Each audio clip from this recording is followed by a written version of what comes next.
Missing Wiba is the Filipino indie band. Why are the lights off? I was just kidding.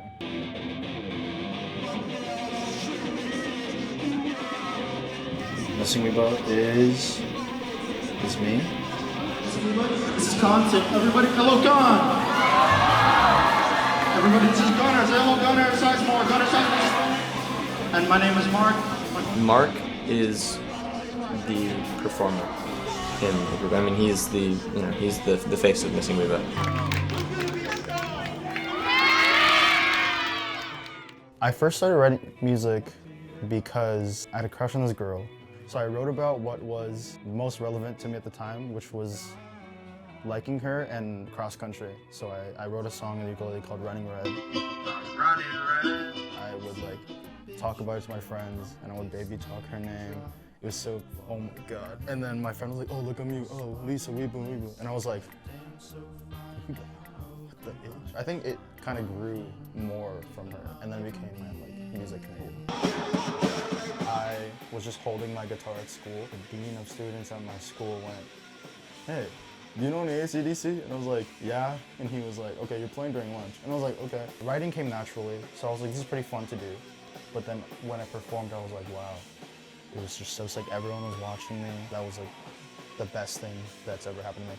And then every night from then on, I would practice a whole set in my room by myself. The first official lineup is me on guitar and vocals, Janelle on drums, and then Con on bass. I think I was the only person at school that played bass. So Mark was like, yo, that's cool. And he asked me if I wanted to join the band. After the first album came out, Janelle was just like, hey, I'm getting a lot of compliments for the album, but I literally did nothing.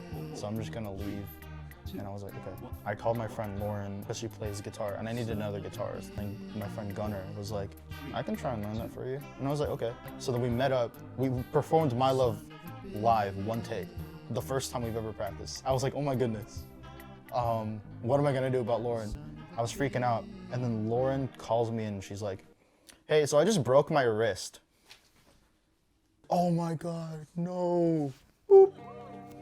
It was unfortunate for her, but it was a fortunate situation for me in the sense that I now was sure that I got to play with these wonderful people. Themes I most commonly write about in music. Love is a big thing.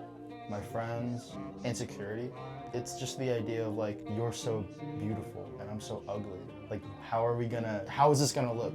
In My Love, I'm the devil, you're the angel, and then in SOB, I call the other person a bunch of cute names, and then I'm like, oh, hunky-dory, crooked smile. I like to write stories. I guess I really just write about how I feel, and what I feel, and what things make me feel. You know, it's cool when people understand what I'm writing, but take what you need to take from it. I hope that I'm recognized for the work I put into the band, the do-it-yourself aspect. This is my heart and soul. The show that I'm most proud of is July 29th. I felt in my element, and I felt like I've grown as a person and as an artist. My least favorite show has to be the day before Halloween 2021 show. 10 minutes before doors open, just the microphone went out, specifically the microphone. So I'm like, I can't talk to the crowd. I felt very vulnerable on stage, but on July 29th, oh my God, dude, I felt beautiful. We came into the July 29th show with a lot of angst, and I think we put together one of the best performances of our tenure together. There was so much community there, and it was so beautiful, and I just felt like everyone was having a good time. Being on stage is, I think, my favorite part of the whole aspect of music. I feel like our shows are very intimate with the crowd. I talk to everybody afterwards, I thank them. I treat them like they're friends, because they are friends. Grab someone really close to you. Oh, don't grab them, but consensually grab them. And I want you guys to slow dance, and I want you guys just to feel it. I'd like to involve them, or with Call Me, I'll be like, this is my phone number. People are like, did you just say his phone number? I'm like, yeah, I just did. Call me. We don't have a table for the Omni chord. So last time we played 1970 Sunglasses Woman, I called two girls on stage, and I was like, okay, do this.